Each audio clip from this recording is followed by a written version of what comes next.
మంచిగా పచ్చగా పూత కాతతోని కలకలలాడాల్సిన పత్తి మొక్కలు ఆకులన్నీ మాడిపోయి రిక్కలెక్కనే ఎట్లనే చూస్తున్నారా?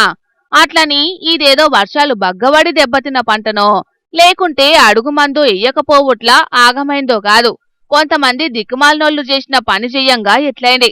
తెల్ల బంగారం పండించి తెల్లవడదామనుకున్న రైతన్నను నకిలీ పత్తి విత్తనాలు నట్టెట్ట ముంచినాయి. ఇప్పుడు పెద్దపల్లి జిల్లా కాల్వ శ్రీరాంపూర్ మండలం మల్వాల ఊళ్ళుండే ఉల్లి సదయ్య అనే రైతన్నకు గుంట భూమి కూడా లేదట.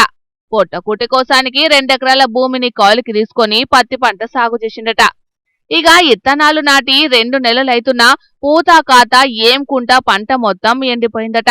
ఎకరానికి 20,000 రూపాయలు కౌలు కింద కడితే పెట్టుబడి కోసం 70,000 రూపాయల దాకా ఖర్చు పెట్టిందట పాపం.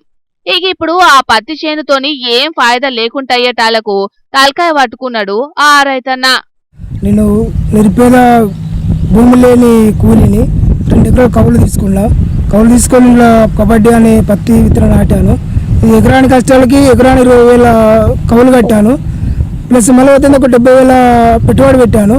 ఈ విత్తనం మొదటగా పెట్టిన తర్వాత ఏమైందంటే చెట్టు పొడుగు లాగా ఓడు, గోంగూరాకు లాగా ఓడు, పూత అచ్చులేదు, కాత అచ్చులేదు. ఇది కబడ్డీ పత్తాలు పెట్టాను. కబడ్డీ సీడర్లకు వాళ్ళకు ఫోన్ చేస్తే స్పందిస్తలేరు. ప్లస్ మళ్ళీ ఏంటంటే ఈ ఏవో సాబ్ వచ్చిండు, ఏవో సాబును సెన్స్ వచ్చిండు, వాళ్ళు కూడా చూసిండు, మాకేం అర్థం అవుతలే అన్నారు.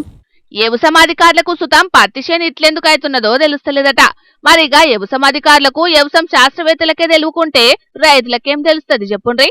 అయినా మార్కెట్లో ఇసొంటి నాసిరకం విత్తనాలు, కల్తీ విత్తనాలు దొరకకుండా చేయాల్సిన అధికారులు ఆయాల ఏగుడి గురం పనులు దోమినట్టు అప్పుడే వాళ్ళు చక్కగా పనిచేసి ఉంటే ఇయాల రైతులకు లక్షల రూపాయలు నష్టపోయే పరిస్థితి వచ్చినా అని ఈ రైతన్న ముచ్చట తెలిసిన ఆ ఊరోళ్ళంతా గారానికి వస్తున్నారట.